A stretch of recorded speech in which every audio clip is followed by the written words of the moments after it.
배차 하나 마시려고 갖다 주면 들고 갈 수 있어요? 예? 뭐를? 배차, 배추. 아 그럼요. 예. 배추. 배차. 배차가 뭐야? 배추. 그걸 배차라 시골 사람 배차라 그런다는 배추를. 아니 그저 말씀에 통로 다 있죠? 예? 말씀에 통로란자. 예? 말씀에 통로란자. 아, 그건 저 두 권씩 다 있어요. 모세 있죠? 있어요. 아 근데 몇 권짜리? 그 원래 세 권인가? 원래 5권짜리 다섯 있죠? 권짜리잖아. 근데 예. 5권 다 있지는 않은 것 같은데. 말씀에 그 말씀 통로로 하게? 만약에 그거 하게 다음 주부터. 아니 나는 그 칠판 그 된 거 있잖아요. 예. 칠판 설교 돼 있는 거. 예. 그거 한 장씩 쭉 해서 그 칠판 설교를 좀 너무 알았으면 좋을 것 같아요. 아니 중간중간 하더라도 이제 말씀에 통로하자가 그 내용이 실파도 좋으니까 그 1권부터 하려고 했다. 다음 주부터. 1권은 있을 거 아니에요. 몰라 나 이거 찾아봐야 되나 있는데 말씀에 통로인데. 예, 말씀에 통로를 하자. 그 아까 그 물맷돌 5개를 만들어 가지고 오세요. 예, 예. 아니 5마디도 멋있는데 물맷돌 5개도 멋있어요. 예. 아주 공부를 안 했지만. 예. 야, 와, 말씀에 통로를 사야 돼. 다음 주부터 저 이거 그거 같아요. 말씀에 예? 통로를 하자. 1권. 네. 1권 할 거니까 1권 가주시면 돼요. 그냥 끝나고 봐야 되겠다 이날. 예. 인간적인 것은 아는데 영적인 걸 봐도 잘 모르니까 통로로 알으면 조금 나을 것 같아요. 이 말씀에 통로가 중요하지 중요한데 나는 그 칠판 설교한 걸 보니까 아니 그게 그 안에 다 있어요. 너무 비슷해요. 예, 그 안에 다 있으니까. 칠판 설교가 잘 돼 있어서 예. 그 안에 다 나와요. 그거를 설명하면서 이제 예. 어떤 말씀을 예를 들어서 얘기하시면 더 좋을 것 예, 같아요. 그 안에 다 들어있어요. 다 들어있으니까. 그렇게 되면 자, 예수는 이제 구원자, 그죠? 예수는 이제 구원자고, 예호와는 이스라엘 하나님을 나타내는 고유명사이고, 예호와, 야훼를 의미한다. 우리가 여호와라고 부르는 하나님의 명칭은 본래 히브리어 네잡 요드의 바벨로 성되어 있다. 이 신성 네 문자는 하나님의 인격적 이름으로 성경에서 창세기 2장 4장에 처음으로 나타나고 구약 성경을 일관해서 총 6천회 정도 나타난다. 이 하나님의 이름은 한글 번역본의 개역에서 여호와, 공동본서 야훼, 영역본서 제호바라고 번역하고 있지만은 그 정확한 발음을 알 수가 없다는 거죠. 중세 어느 때에 그 정확한 발음을 잊어버렸다는 거죠. 그러므로 신성 네 문자에 대한 정확한 발음과 기원과 의미는 상당한 논의가 주제되고 왔다는 거죠. 구약 성경에서 하나님의 이름 예호와와 합성된 인명을 살펴보면 두 가지 어용을 가지고 있는데 요와 예호. 예를 들면 여호와께서 주신다는 의미에서 요나단 여호와께서 주셨다가 있고요. 요나단 아니면 이제 여호수아죠. 여호와는 구하시다라는 칭호는 하나님의 이름을 포함하고 있는 아주 오래된 이름이라는 거죠. 여호수아는 에브라임 지파 사람으로 눈의 아들이며 호세아라도 합니다. 호세아. 그는 모세의 수종자 샤레트였고 모세의 후계자로서 이스라엘 백성을 가나안으로 인도한 유명한 인물이라는 거죠. 그의 사적은 여호수아에서 기록되어 있고요. 모세가 가나안 땅을 정탐하러 보낸 자들의 명단에서 호세아를 여호수아라고 불렸다는 거죠. 그러나 보다 적절한 해석은 있다, 존재하다를 의미하는 동사 하야동사도 유래됐고요. 그리고 동의어 바로 하와와 관계 있다고 보는 것이 정확하다는 거죠. 출애굽기 3장 14절에서 하나님은 모세에게 나는 스스로 있는 자 아니라 스스로 있는 자가 나를 보내셨다 하라. 나를 너에게 보내시는 하나님 여호와라 하라. 이는 나의 영원한 이름이요 대대로 기억할 나의 표본이라고 말씀했다는 게 여기서 유래가 됐다는 거죠. 앞에서 언급한 바와 같이 이 하나님 이름 바로 여호와는 마소라 본문에서 금기 때문에 예호와라고 나타나요. 여호와가 예호라고 그랬다는 거죠. 예호와.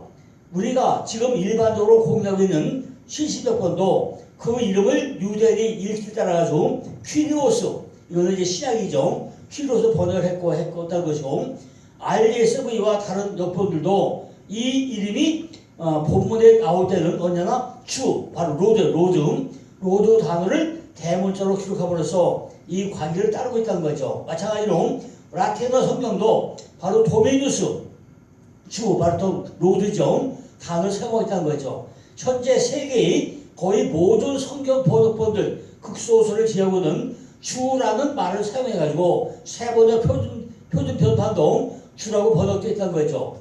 이것은요, 여호와 이름 바로 예호와, 야훼라는 이름을 세계의 모든 성경에서 제시키는 무서운 음마로 할 수 있다는 거죠. 이름은 신이든 사람이든 간에 그 인격과 밀접한 관계를 가지고 있다는 거죠. 어떤 존재의 이름을 아는 자는 누구든지 그 이름에 관한 힘을 행사할 수 있다는 거죠. 이름은요, 그 이름을 가진 자와 매우 밀접히 결합되어 있어가지고 그의 본성을 나타내는 하나의 능력이라는 거죠. 이스라엘에 있어서 다만 표상, 명칭이나 특정인의 인격과 다른 사람의 인격과는 구분짓는 이상으로 그 인격이 전 존재성과 본질성 그 자체와 동시하고도 한다는 거죠. 모든 이름 중에 여호와의 이름이 가장 의미가 있고 중요하다는 거죠.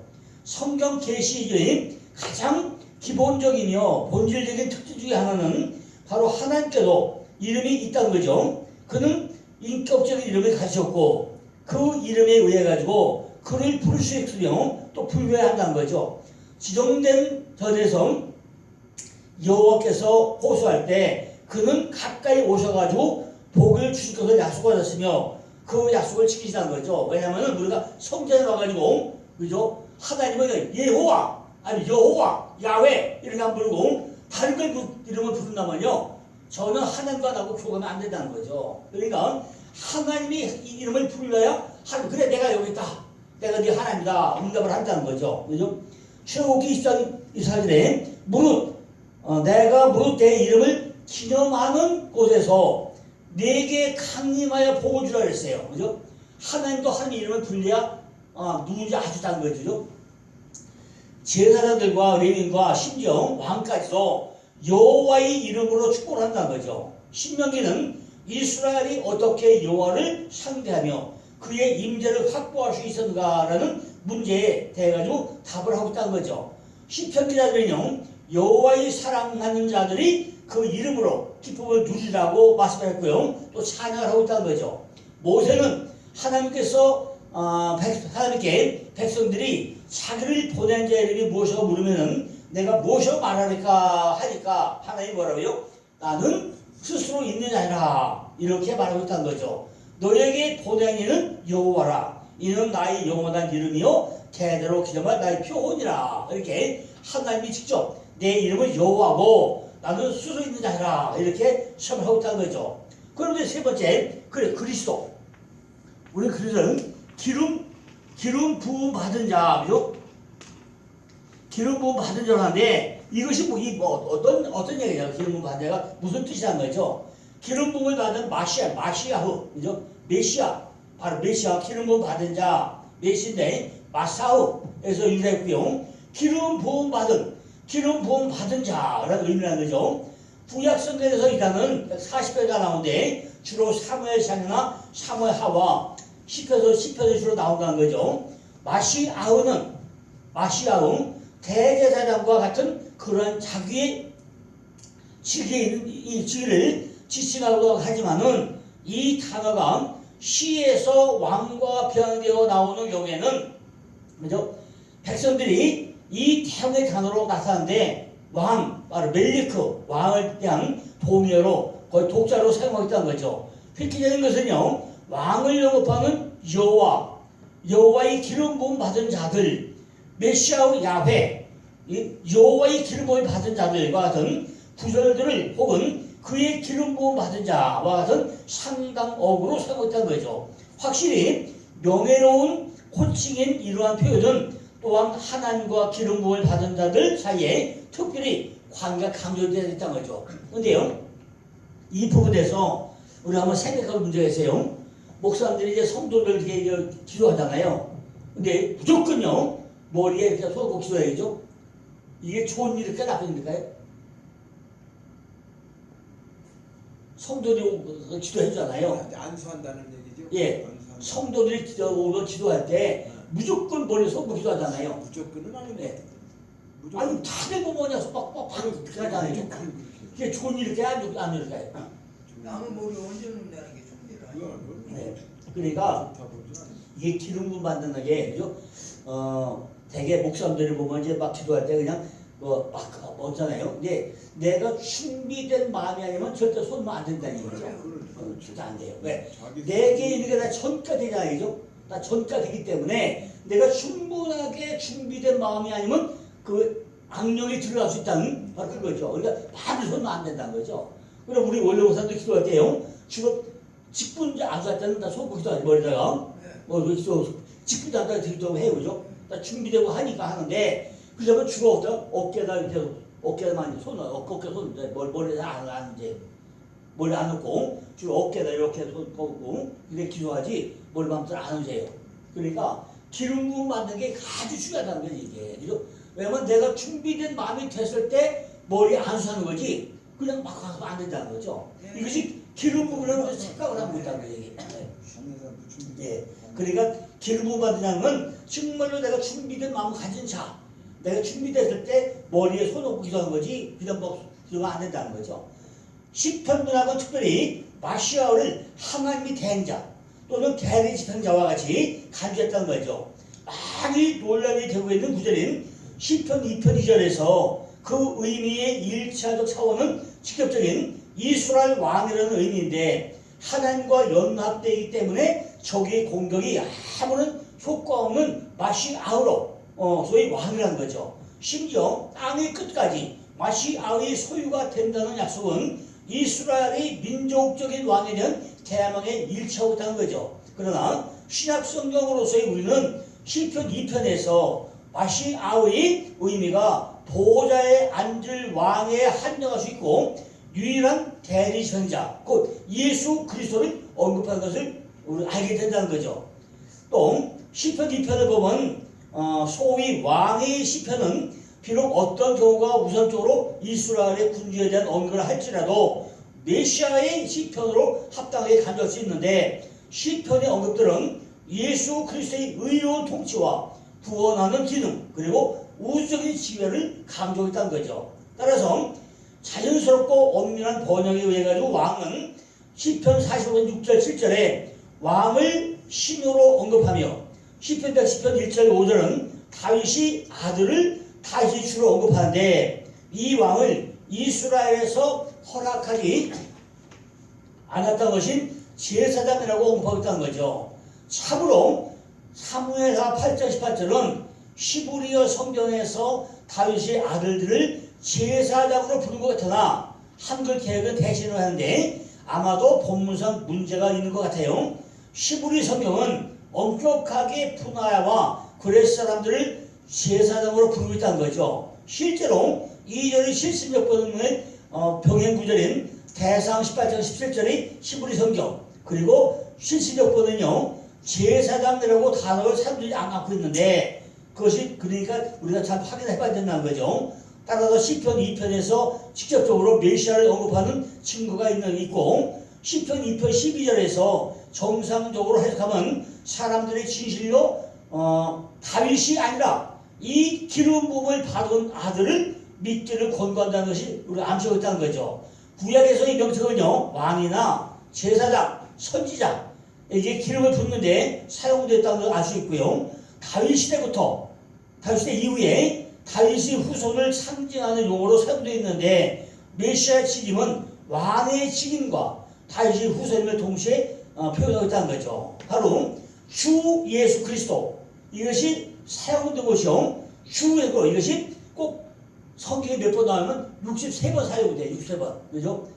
대표적인 것이 고린도전서 1장 3절, 로마서 1장 7절, 고린도 후서 1장 3절, 갈라디아 1장 3절 외에 63번이 사용되어 있다는 거죠. 그죠? 뭐가?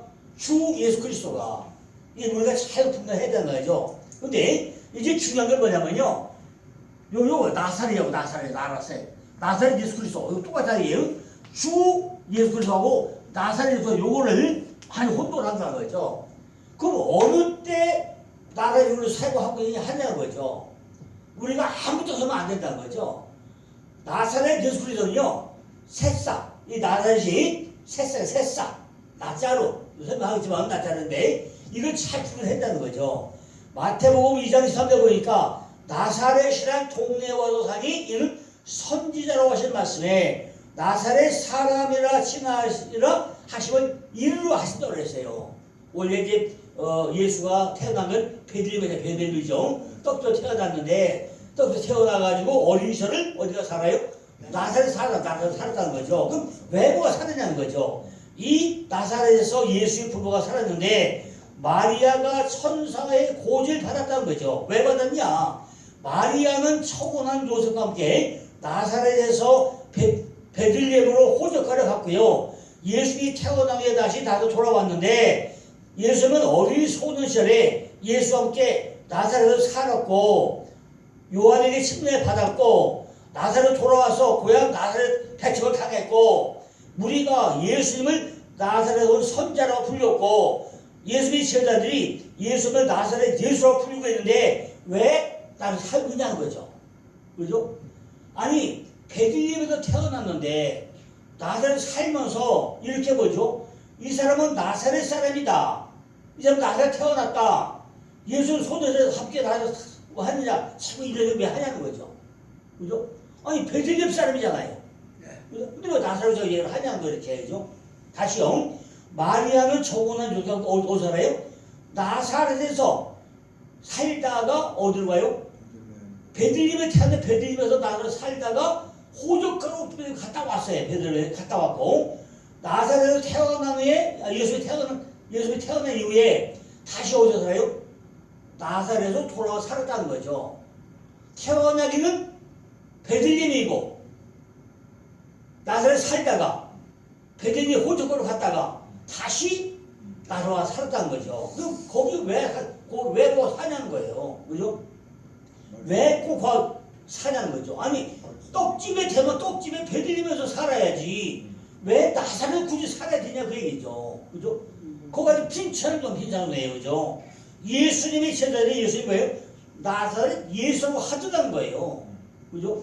아니 고향 베들레헴 두고 왜 나사렛 사람이 완전히 해버리는 거죠? 우리가 그걸 하야 되지 않죠? 그걸 모르고서 그냥 나사렛 예수면 안 돼. 그죠?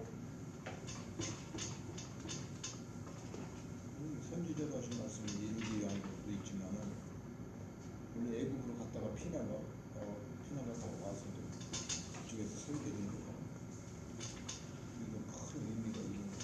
나사렛에서 의미가 있으면 자꾸 있어. 아니 이거 선지자가 하신 말씀 위에는 뭐가 예. 그러니까 보여주기 전에 나사렛 예수 그리스도요. 뭐죠? 나사렛 예수 하나님의 사람 그리스도예요. 나사렛은요. 나사렛 베들레헴에서 출생했지만 그리고 나사렛에서 목수의 아들로 살았다는 거죠. 네. 근데 나사렛이 나차로 뭐 뜻이요? 나차로 나차로 여기 말씀에 이거 주정이죠. 이거 짜대 멀리 나차로 나차인데 왜 새롭다 신선하다 그죠? 새롭다 신선하다 이게 푸르다 학당 결국 뭐 이게 새싹 우리가 씨를 치면 맨 먼저 뭐가 나오죠? 새싹이 나오죠. 새싹. 새싹이 싹. 그 스프로트, 싹이가 싹. 새로 나온 가지, 슈트. 새로 나온 가지. 그러니까 예수는 뭐죠? 예수는 새로 나온 가지야, 아주 푸른 채소로, 새싹으로 나온 사람이야. 우리에게 뭐죠? 새싹으로 온 사람이야, 그 사람이. 그러니까 태어나지고 어서 떡집에서 태어났잖아요. 베들레헴에서 떡집 안에 이 사람은 내 안에서 뭐예요? 새싹으로 자라나는 사람이에요 이게. 그러니까 하나님이 사람으로 왔잖아요. 그게 내한테 와서 뭐예요? 새싹으로 자라나야 돼 이게. 그래서 그 사람이 어디서 자라야 돼요? 나사렛에서 자라. 나사렛. 그래서 나사렛 사는 거 나사렛에. 나사렛이 심지어 뭐죠? 나사렛이 문둥병이 나사렛. 나시린. 나시린이 언제 문둥병 언제예요? 문둥병이 왜 문둥병일까요? 아니 문둥병이 좋은 거예요, 나쁜 거예요? 문둥병? 네. 문둥병이 뭐예요, 문둥병이? 아 문둥병 온 몸을 못 쓰는 거지. 예. 문둥병 뭐 다 나쁜 사람이죠. 나쁜 거. 다 나쁜 거죠. 그 나쁜 습성을 빼내는 게 문둥병이라고. 다 나쁜 건 나쁜 거죠. 무슨 그건데 이제. 나만 장군이 문둥병이죠. 네. 나만 그 초님이 나쁜 놈이에요. 나쁜 놈이. 나쁜 놈이죠. 근데 우리가 문둥병이 뭐죠? 무감각. 무감각이에요. 손도 짜져서 뭐 타져서 몰라. 그게 뭐죠? 하얗게 된 거. 흰 거. 흰게 문둥병 흰 거. 흰게 문둥병 흰 거. 그럼 창세기 11장이 뭐죠? 신벽돌 14만 4천 개이죠. 창세기 14장이 바벨탑이 신벽돌 몇 개예요? 14만 4천 개예요. 바벨탑이 14만 4천 개. 뭐죠? 흰벽돌. 왜 흰 거죠? 다 탔으니까 흰 거잖아요. 다 타버리니까 하얀 거예요. 내가 다 타버리게 뭐예요? 흰 거. 문둥병이 내가 다 타버린 거죠, 다 흰 거.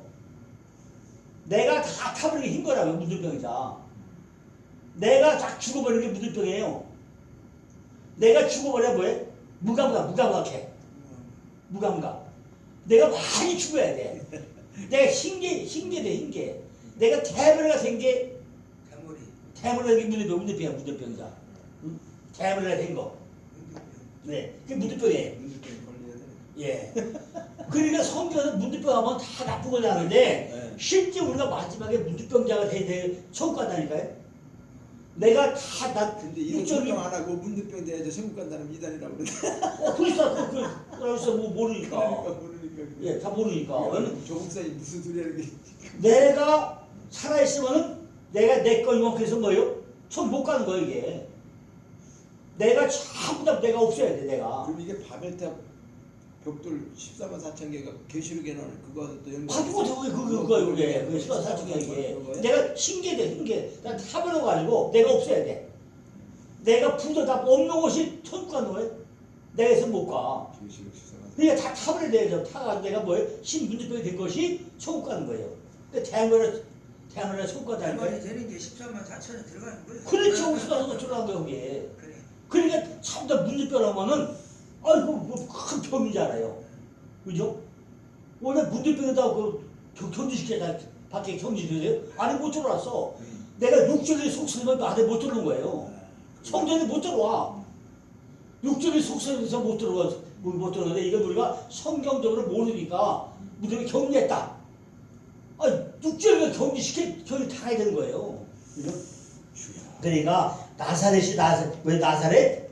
나자렛이 새싹, 슈트.